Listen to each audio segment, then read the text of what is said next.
warahmatullahi wabarakatuh.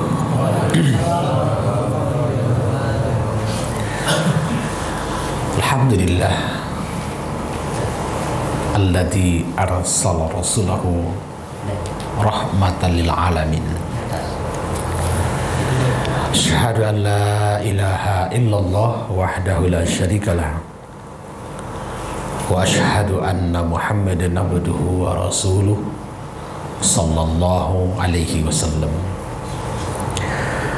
Rabbi adkhilni mudkhala sidqin wa akhrijni mukhraja sidqin waj'alni min ladunka sultanan nasira.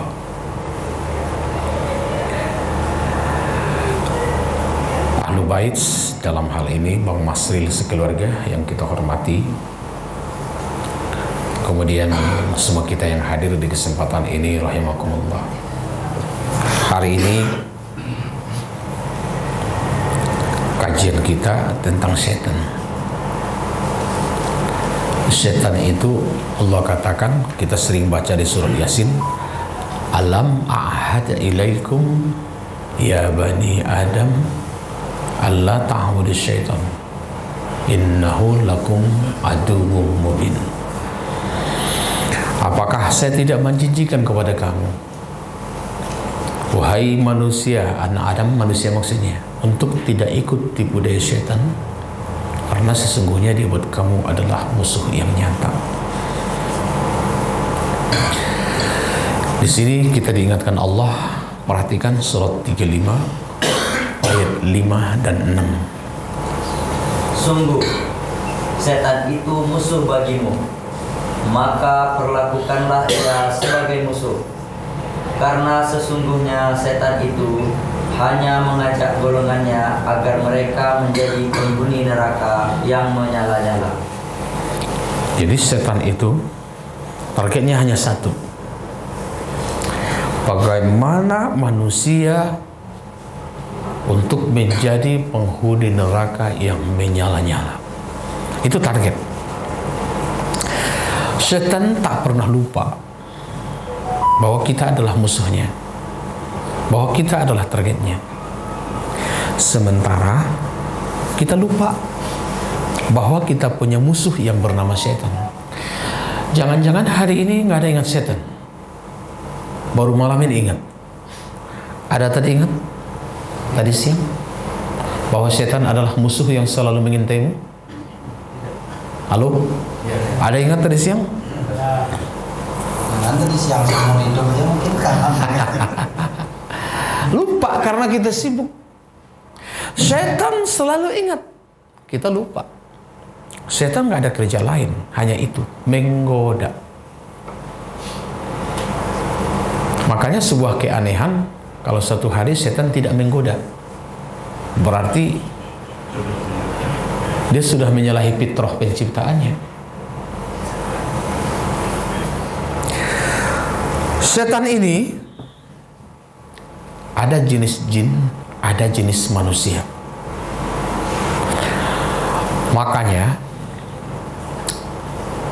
setan ini tanpa kita sadari mungkin suatu ketika kita ngapain ngaji malam ini, sekali-sekali libur kenapa? Udah setan dirimu pada waktu itu. Nantilah sholat, selesaikan dulu main kita ini. Udah setan dirimu pada waktu itu. Siapkan dulu pekerjaan ini. Sholat itu kan bisa kapan-kapan dilaksanakan. Udah setan dirimu itu. Pernah jadi setan? Halo? Inna syaitana yasudduna an sabilillah. Sesungguhnya setan, mereka menghalangi dari jalan Allah. Itu dia. Jadi jemaah yang berbahagia, setan ini dia paling benci sama orang yang berilmu. Apa dia bilang? Ada orang berilmu sedang tidur, ada orang sholat tapi ilmunya nggak ada. Aku lebih senang sama yang sholat tanpa ilmu daripada sama orang yang tidur tapi berilmu. Aku benci banget dengan orang-orang yang tidur tapi ada ilmu. Lalu ditanya, kenapa? Orang yang berilmu, sekalipun dia tidur, dia tetap dapat pahala. Orang yang sholat, karena ilmunya tidak ada, sekalipun sholat, dia akan tetap masuk api neraka. Kenapa tak masuk api neraka? Sholat aja bayang-bayangin Tuhan. Siapa yang membayang-bayangkan Tuhan waktu sholat sesuai dengan pemikirannya, itu kan syirik. Sholatnya tidak, jangankan berpahala, malah dia berbuat dosa yang tidak diberi ampun. Ya masalah. Kenapa? Dia sudah bentuk Tuhan dengan pikirannya. Barang siapa mempersekutukan apa? Engkau telah sekutukan Tuhan dengan yang engkau pikirkan. Itu syiriknya itu. Engkau telah menyekutukan Tuhan dengan yang engkau pikirkan.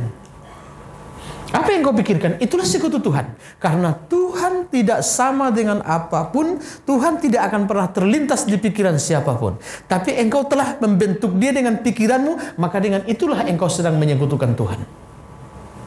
Orang seling anggap remeh nih. Padahal syirik itu dosa yang tak diampuni. Di mana letak syiriknya? Di pikiranmu. Di mananya? Saat engkau membayangkan Tuhan, engkau telah menyamakan dia dengan engkau yang engkau pikirkan. Sebentar dia tidak seperti itu. Paham kan maksud Ustaz nih? Itu Padil, pikirkan itu. Yang mereka sembah selain Allah itu tidak lain hanyalah berhala binasa. Dan mereka tidak lain hanyalah menyembah setan yang durhaka. Perhatikan, asbab urut ayat ini itu letak Uzza dan Manat. Di sini mana dia berhala? Berhala itu Tuhan yang engkau ciptakan dengan pikiranmu tadi itu. Oi, berhala yang dimaksud di sini untuk sekarang kita itu yang engkau ciptakan dengan pikiranmu tadi itu. Itu yang engkau sembah. Tuhan yang engkau bentuk sesuai dengan halusinasimu, sesuai dengan ilusimu, sesuai dengan angan-anganmu, sesuai dengan bayangan-bayanganmu. Begitu kan? Lanjut. Yang dilaknati Allah dan setan itu mengatakan, aku pasti akan mengambil bagian tertentu dari hamba-hambamu. Dan pasti akan aku sesatkan mereka, dan akan dibangkitkan angan-angan kosong pada mereka, dan aku telinga-telinga binatang ternak. Lalu mereka benar-benar memotongnya, dan akan aku suruh mereka mengubah ciptaan Allah. Lalu mereka benar-benar mengubahnya. Barang siapa menjadikan setan sebagai pelindung selain Allah, maka sungguh dia menderita kerugian yang nyata. Setan itu memberikan janji-janji kepada mereka dan membangkitkan angan-angan kosong pada mereka. Padahal setan itu hanya menjanjikan tipuan belaka kepada mereka. Mereka yang tertipu itu tempatnya di neraka jahanam. Dan mereka tidak akan mendapat tempat lain untuk lari darinya. Jadi, kan jelas dikunci. Itu setan. Dia selalu menggoda manusia. Salah satu godaannya untuk menyekutukan Allah dengan membentuk Tuhan seperti yang dipikirkan. Itulah perlunya belajar tauhid.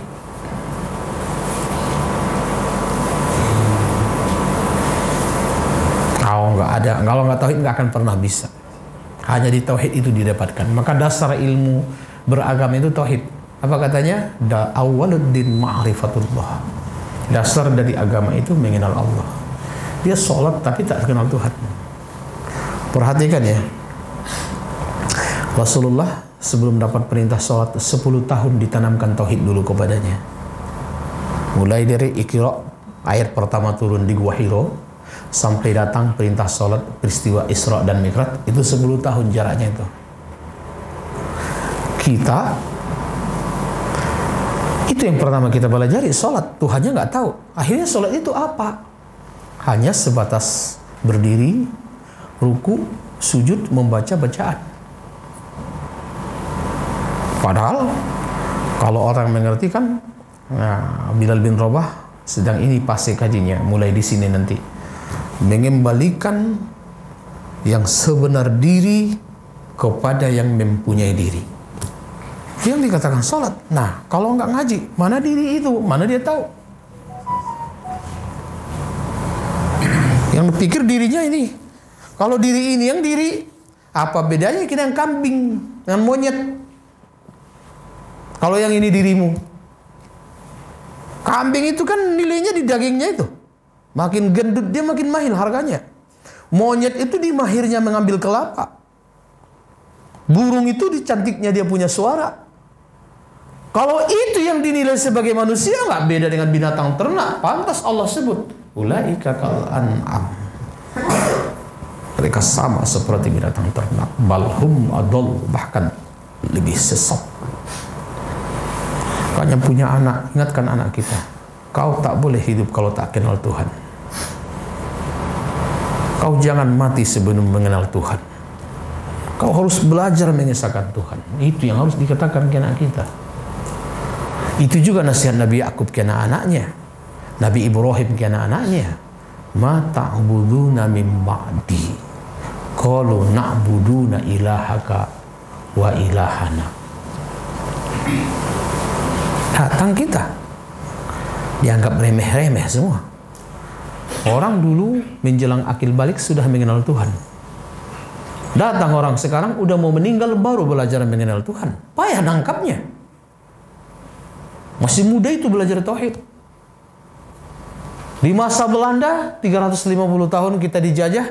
Itulah yang diberubah Belanda. Apa kata Belanda? Jangan belajar tauhid. Kalau kamu nanti belajar tauhid, kamu gila kamu nanti. Itu Belanda. Kenapa Belanda melarang orang belajar tauhid? Karena yang melawan penjajahan Belanda itu orang tauhid. Baca sejarah. Imam Bonjol di Sumatera Barat, Tuan Kunan Renceh, Tuan Kurau, pahlawan-pahlawan Sumatera Barat, orang-orang tauhid itu.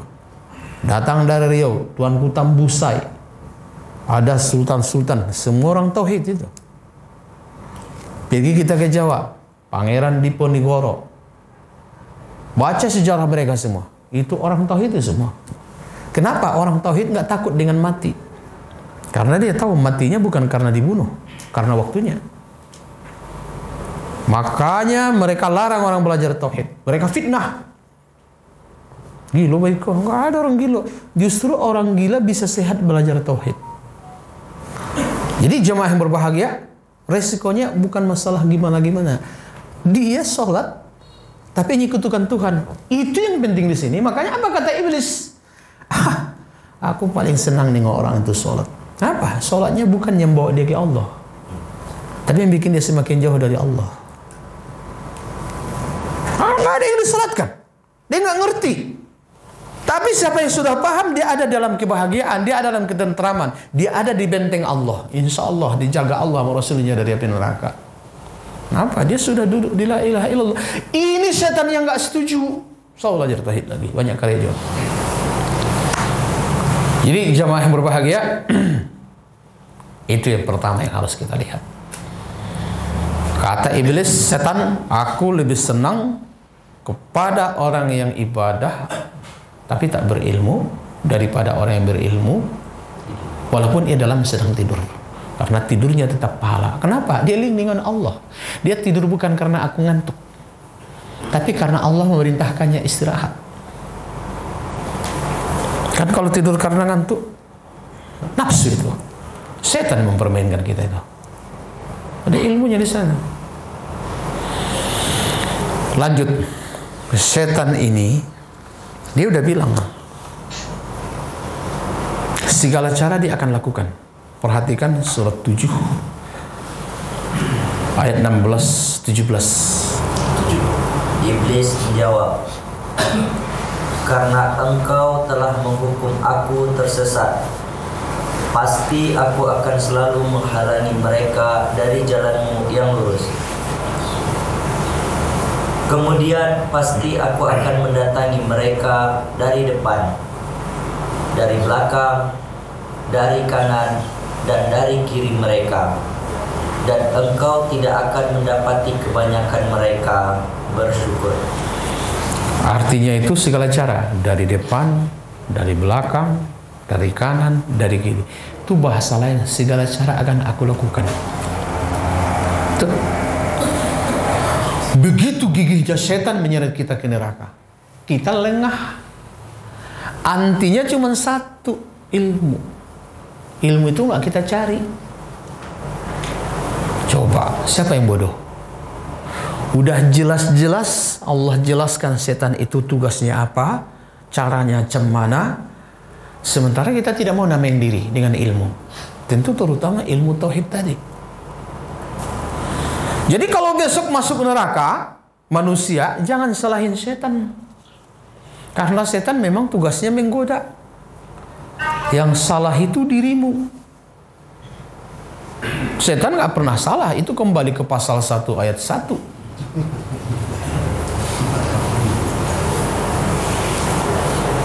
Makanya besok di akhirat apa dia bilang? Weh, lo yang bongak ngamain salahan gue, kata dia. Perhatikan surat 14 ayat 22. Dan setan berkata ketika perkara hisab telah diselesaikan, sesungguhnya Allah telah menjanjikan kepadamu janji yang benar, dan aku pun telah menjanjikan kepadamu, tetapi aku menyalahinya. Tidak ada kekuasaan bagiku terhadapmu, melainkan sekedar aku menyeru kamu, lalu kamu mematuhi seruanku. Oleh sebab itu, janganlah kamu mencerca aku, tetapi cercalah dirimu sendiri. Aku tidak dapat menolongmu, dan kamu pun tidak dapat menolongku. Sesungguhnya aku tidak membenarkan perbuatanmu menyekutukan aku dengan Allah sejak dahulu. Sungguh orang yang zalim akan mendapat siksaan yang pedih. Apa tuh? Cerca dirimu sendiri. Aku kan cuma ngajak doang. Ngapa lo mau? Itu kata setan besok. Jadi jangan pernah nyalahin setan. Ini setan yang kurang ajar. Memang setan tugasnya untuk itu kok. Setan gak pernah salah ya. Salah itu kita. Dan setan di dalam menggoda kita, Allah beri dia senjata. Allah beri dia kekuatan. Dikasih restu. Apa kata Allah? Di surat 17 ayat 60 sampai 64. Dan ingatlah ketika kami wahyukan kepadamu sungguh ilmu Tuhanmu meliputi seluruh manusia, dan kami tidak menjadikan mimpi yang telah kami perlihatkan kepadamu melainkan sebagai ujian bagi manusia. Dan begitu pula pohon yang terkutuk, zakum, dalam Al-Quran. Dan kami menakut-nakuti mereka, tetapi yang demikian itu hanyalah menambah besar kedurhakaan mereka. Dan ingatlah ketika kami berfirman kepada para malaikat, sujudlah kamu semua kepada Adam. Lalu mereka sujud, kecuali iblis. Iblis berkata, apakah aku harus bersujud kepada orang yang engkau ciptakan dari tanah? Iblis berkata, terangkanlah kepadaku, inikah yang lebih engkau muliakan daripada aku? Sekiranya engkau memberi waktu kepadaku sampai hari kiamat, pasti akan aku sesatkan keturunannya, kecuali sebagian kecil. Allah berfirman, pergilah, tetapi barang siapa di antara mereka yang mengikuti kamu, maka sungguh neraka jahanamlah balasanmu semua, sebagai pembalasan yang cukup. Dan perdayakanlah siapa saja di antara mereka yang engkau iblis sanggup dengan suaramu yang memukau. Kerahkanlah pasukanmu terhadap mereka yang berkuda dan yang berjalan kaki, dan bersekutulah dengan mereka pada harta dan anak-anak, lalu beri janjilah kepada mereka.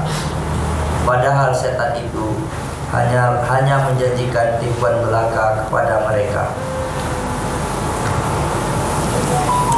Itu dia terakhirnya tuh. Ayo, pangkat, berdayakan semua mereka, maksudnya manusia, dengan suaramu. Banyak orang mengartikan suara ini salah satunya nyanyian, nyanyi-nyanyi. Kau bukan yang dulu lagi, memang enggak. Dulu aku muda, sekarang udah tua. Macam mana gitu? Tapi sebenarnya enggak. Suara imam sholat di masjid itu bahagian dari cara setan menggoda. Jangan salah. Kok bisa? Itu Ustaz kasih ilmunya. Bagus suara imamnya. Apa kata bapak tuh? Enak kali dah tadi sholat di masjid. Bacaan imamnya bagus, suaranya bagus. Mau nangis awak dibuatnya. Ya. Besok sholat masjid, iya, aku mau ke masjid, suka aku mendengar suara imamnya. Jadi sekarang dia sholat ngapain? Di situ tipunya itu. Paham kan? Oh. Dia sangka dia tadi sholat, enggak sholat lagi karena Allah kan lagi kan? Karena suka dengan suara imamnya. Kena dia. Jadi yang salah siapa? Suara imamnya apa bacaan imamnya? Kitanya kan? Gak lurus niat. Memang disunnahkan yang jadi imam itu yang bagus suaranya, bahkan yang paling bagus bacaannya begitu. Tapi setan dengan suara itulah dia bersekutu menghancurkan kita. Apa katanya? Mantap suara imamnya. Sayang kalau nggak sholat. Apa nama? Lintui hati dia. Ada orang seperti itu. Hanya. Udah kena dia tuh. Begitu halus permainan setan menjebak manusia. Kerahkan kepada mereka pasukanmu yang berkuda. Artinya pasukan infanteri yang menyerang. Pasukan berjalan kaki. Segalanya masukkan. Bersekutulah pada harta dan anak-anak mereka. Inilah jalan setan yang luar biasa. Makanya harta dan anak, dua senjata yang luar biasa yang digunakan setan menghancurkan kita. Gak punya anak, jalan juga sama setan. Ada orang udah menikah, udah berapa tahun nikah? Udah 8 tahun, udah punya anak belum? Lebih lu lah. Apa pula lah urusan orang mau punya anak, gak punya anak? Dari dulu kita diusilin. Apa pertama? Udah sekolah? Nah, udah om. Mana sekolah sekarang? SD kelas 5. Oh. Esok tanya. Udah tamat SD? Udah om. Mana sekarang sekolah? SMP. Oh. Ketemu lagi. Oh. Udah SMA? Udah om. Udah kelas 3 sekarang. Jangan kuliah di mana besok? Belum tahu lagi om. Oh, kamu harus kuliah. Ini sekarang udah zaman digital ini. Tahu. Udah tamat SMA, udah. Di mana jadi kuliah? Itulah om ragu baru gini. Oh, kamu harus kuliah di sinilah. Ini gini. Akhirnya kuliah nggak cocok yang bilang. Waduh, nggak bagus itu. Yang bagus di sini. Orang udah kuliah udah bayar, bilang juga nggak bagus. Udah kuliah. Udah tamat kuliah, udah. Udah kerja. Tanya tuh, belum lagi. Waduh, tamat kuliah kerja aja belum. Ngapain lo kuliah kemarin? Lah, kalau kuliah untuk cari kerja, sikit kali guna ilmu itu tuh. Tak perlu kuliah, biasanya kerja. Nah, itu usulannya orang ya. Udah kerja, udah nikah. Belum. Dimulai. Amril yang sering jadi korban itu. Iya kan? Nikah di sana. Udah nikah. Udah berapa lama nikah nih? Udah punya anak? Alun Julai. Bila kau potong kambing, kau akikah kau. Semua kan mau potong kambing, mau akikah katanya kan seperti itu. Semua ditanya. Punya anak? Udah berapa anak? Dengan anak sekolah? Semua ditanya. Usilnya orang dengan urusan orang. Padahal Al-Quran, hadis mengatakan jangan banyak bertanya. Kalau tak tahu baru bertanya yang tak tahu. Bukan urusan orang yang ditanya, sesuatu yang kita nggak tahu. Baru tanya. Fas'alu ahla zikri in kuntum la ta'lamun. Tanya yang tahu kalau kamu nggak tahu. Jadi kita kembali ke pangkal cerita. Itulah setan.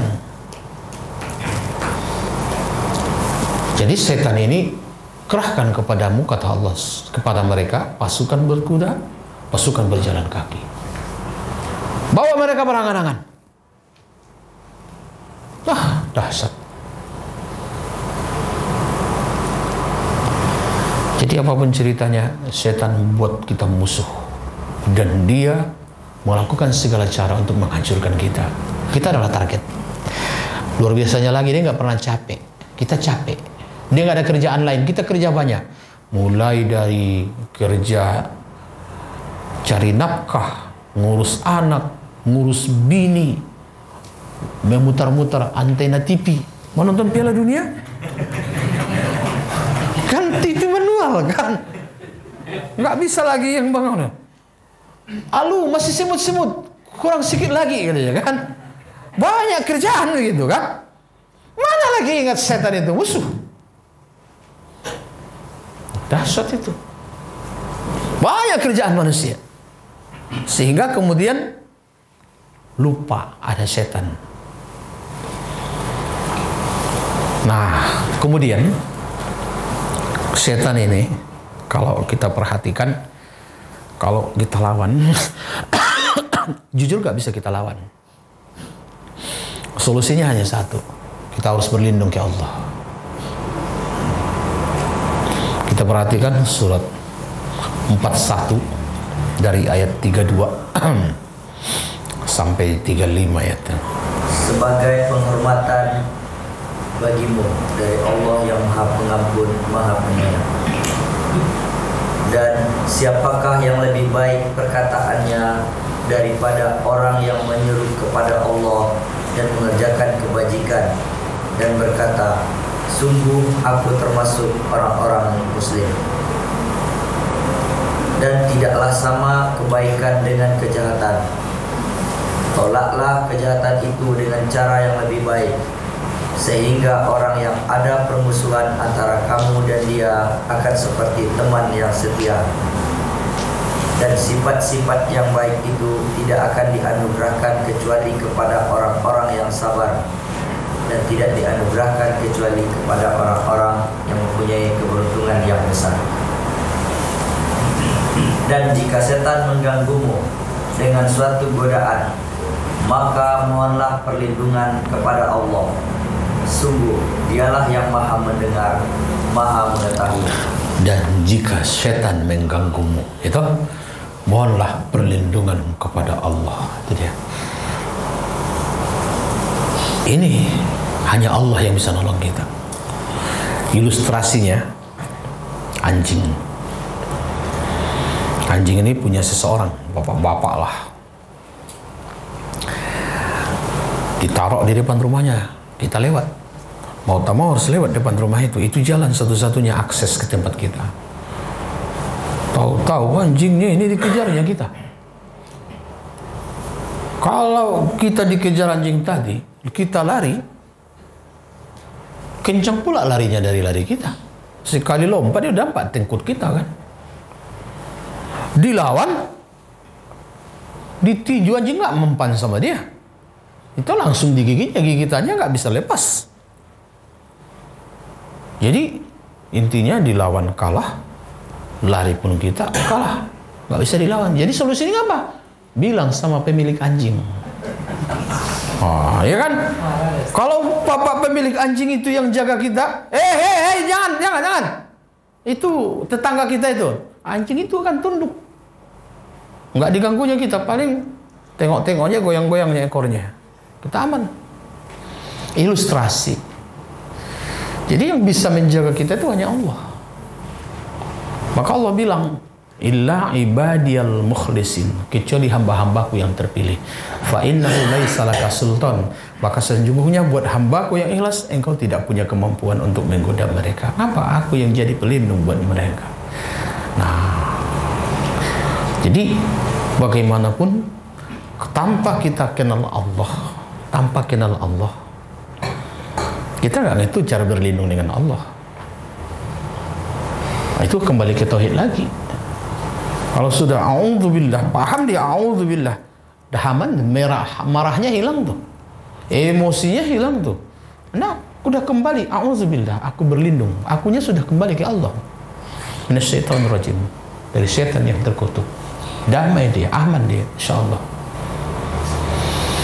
Jadi jemaah rahimakumullah, sebab itu jangan pernah lemah dalam kehidupan.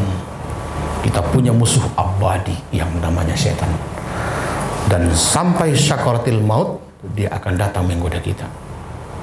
Dia akan habis-habisan saat syakaratil maut, waktu ruh kita, nafs kita, ruh kita mau dicabut sama malaikat. Di situ godaan terberat.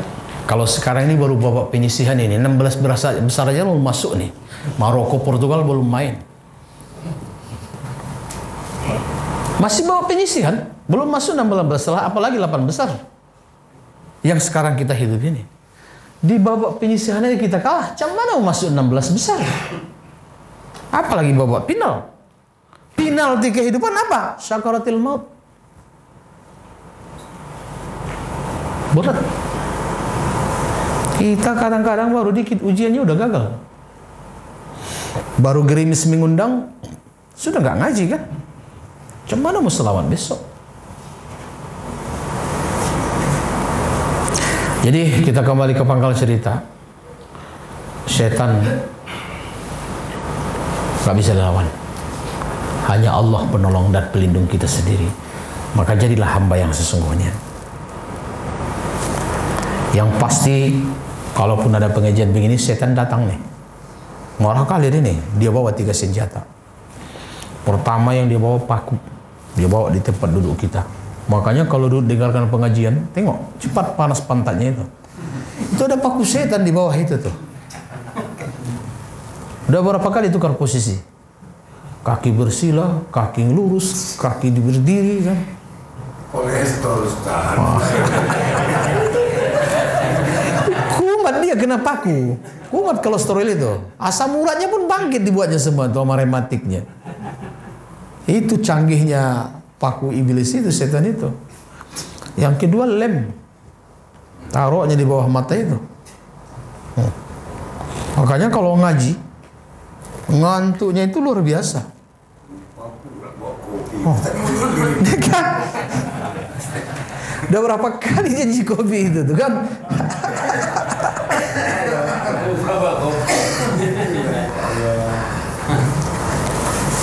Udah hendak rezeki lah itu.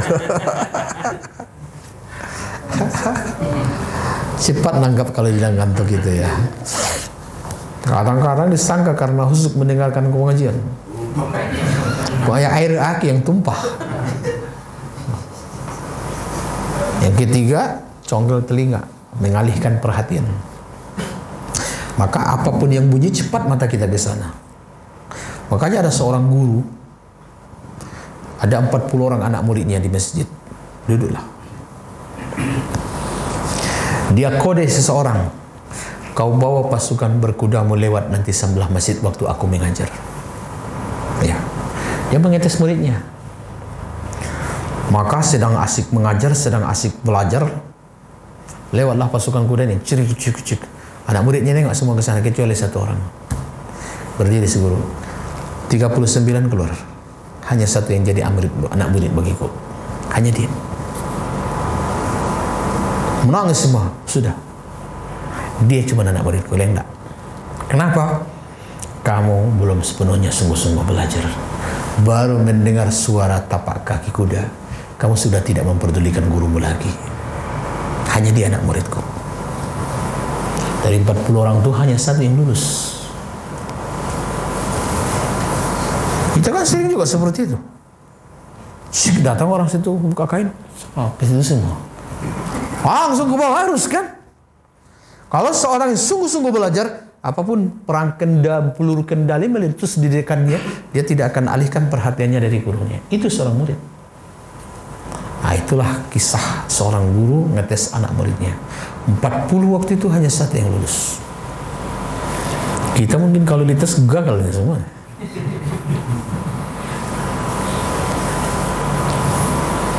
Itu dapatkan ilmu itu seperti itu. Berkah ilmu itu nggak ketemu kalau nggak seperti itu. Jadi jemaah yang berbahagia, teruslah belajar. Kita nggak akan selamat dari setan tanpa ilmu. Dan ilmu itu tentu yang berkaitan dengan Allah. Ingat, di luar sana banyak setan juga. Siapapun yang menghalangi kita dari jadi Allah itu adalah setan. Minal jinnati wan nas, baik berbentuk jin, baik berbentuk manusia. Pikirkan diri kita. Kita mau meninggal lagi. Berapa lama lagi lah kita di bumi ini? Sebentar lagi kita akan selesai. Jangan sampai kita mati tanpa mengenal Allah. Jangan sampai kita mati tanpa tahu mati itu apa. Bagaimana mati itu sebenarnya? Kita harus mengerti bagaimana mati itu. Kita harus mengerti tentang Allah. Kalau nggak tahu, usah mati dulu. Nggak bisa ditahan Pak Ustadz. Makanya kalau begitu segera akan mencari ilmu itu. Karena ngeri, kehidupan kita berikutnya kita pindah alam. Bukan mati hilang, pindah alam, alam barzah. Dari alam barzah ke alam berbangkit menuju alam mahsyar. Alam mahsyar, alam syafa'ah. Alam syafa'ah kemudian masuk lagi ke alam mizan. Masuk alam mizan lewat sirat, di sana baru kemudian ada penentuan apa surga apa neraka. Masih panjang jalan kita. Yang satu hari di sana sama dengan 1000 tahun di bumi. Kalau hari ini kita nggak tahu totalitas, luar biasa. Nah, sebagai penutup, setan ini satu sisi ada baiknya buat kita. Suatu hari Nabi Musa berdoa, ya Allah, berikan aku izin untuk membicarakan iblis. Jangan, kata Allah. Ya Allah, beberapa hari aja. Gak usahlah. Kasihlah ya Allah kesempatan beberapa hari. Aku benar-benar gatal ingin memenjarakan iblis. Ya sudahlah. Tangkap iblis sama Nabi Sulaiman. Iblis yang dulu gak mau sujud ke Nabi Adam itu yang ditangkap Nabi Sulaiman tuh. Masukkannya ke penjara. Makanya sebenarnya manusia raja, khalifah. Jin iblis tunduk kepada manusia. Cuman kebalik sekarang, banyak manusia yang tunduk sama jin. Manusia labi-labi namanya itu. Jin yang tunduk sama manusia. Penjara sama Nabi Sulaiman. Nabi Sulaiman itu kaya. Kekayaannya tak berhingga. Bahkan halamannya luasnya hektaran. Itu kerikilnya emas. Tapi nggak ada yang bisa curi. Satpamnya jin ibrit. Sekali jentik telinga kita pisah dengan badan. Cek, selesai Pak. Aman. Tapi sekalipun sekaya apa dia tidak pernah memakan kekayaan yang seperti itu. Yang dia makan hasil keringatnya. Apa kebiasaannya? Menjalin bambu, dijadikan tikar, dijadikan keranjang, dan macam-macam keterampilan tangan lainnya. Dia jual hasil penjualan itu yang dia makan bersama istri dan anaknya. Itu Nabi Sulaiman. Jadi begitu dia sudah penjara iblis, dia pun sudah selesai pekerjaannya. Dia bilanglah sama yang membantunya di rumah, ini keranjang, tikar, bawa ke pasar, jual. Belikan, ibarat kita Indonesia, belikan beras, cabai, sayur untuk kita semuanya. Jangan lupa ikan teri ya. Oh iya. Begitu sang pembantu sampai ke pasar, nggak ada yang buka satupun toko. Semua tutup. Tak ada satupun orang yang datang belanja.